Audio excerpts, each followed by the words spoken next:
One simple line, 4 words, and somehow it became the most emotional moment in the boys' entire run. Please don't leave me. Hey guys, welcome back to Movizo, your go-to spot for everything movies, web series, and entertainment news. Today we're talking about that Kimiko and Frenchie scene from The Boys Season 5 Episode 7, and why it proves the show made exactly the right call giving Kimiko a voice. So let's set the scene first. Since Season 1, Kimiko has never spoken a single word out loud. Her entire way of communicating has been through sign language, and honestly, that's a huge part of what made her bond with Frenchie so special. He learned her language. He met her where she was. That connection built over 4 seasons was the foundation of everything. Then Season 5 gave her a voice, and not everyone loved it. Look, the criticism is fair. Some of her lines have felt jarring, cruder than people expected, a bit out of sync with the quiet, intense character fans had known for years. That's a real conversation worth having. But here's the thing, Episode 7 just made the case for why it all had to happen this way. When Homelander showed up at the boys' hideout, Frenchie made the call to put Kimiko and Sister Sage behind zinc, somewhere Homelander couldn't see through. He stayed exposed. He faced Homelander alone in the radiation chamber and activated it himself, knowing what it would cost him. By the time Kimiko found him, he was already bleeding out. And what followed was the most emotionally raw scene this show has ever produced.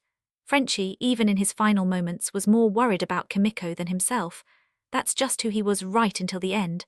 And Kimiko, completely unraveling, got to actually say what she felt, out loud, unfiltered. Karen Fukuhara's performance in that moment was genuinely stunning. The whimper in her voice, the way she called out his name after he was gone, none of that lands the same way through sign language alone. Honestly, that scene reframed the entire season for me. Whatever issues people had with Kimiko's dialogue before that moment, this was the payoff.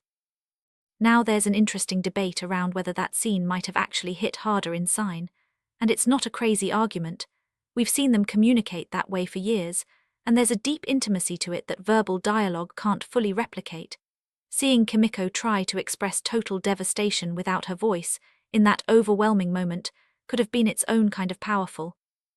But here's the counterpoint: Frenchie's condition meant he almost certainly couldn't have responded in kind, and having both actors able to fully express themselves out loud without any barrier, let Capone and Karen Fukuhara deliver performances that felt completely unrestricted.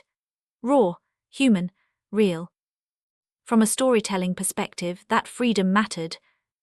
And this actually matters beyond just one scene. Think about what Frenchie meant to this group. He was the one who brought Kimiko into the boys in the first place. He was the glue, the moral center, the guy who kept showing up with solutions when everyone else was running out of ideas.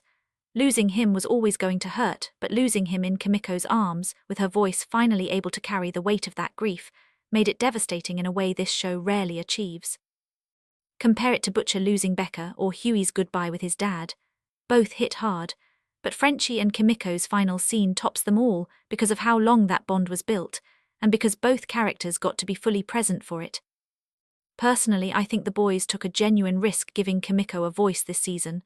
Some of it didn't land, but that ending, that justified every divisive line that came before it. The gamble paid off exactly when it needed to. Which scene in The Boys has hit you the hardest emotionally? Was it this one? Let me know in the comments. And yeah, if you enjoyed this video, don't forget to like, subscribe and hit the bell icon for more updates like this. This is Movizo. I'll see you in the next one.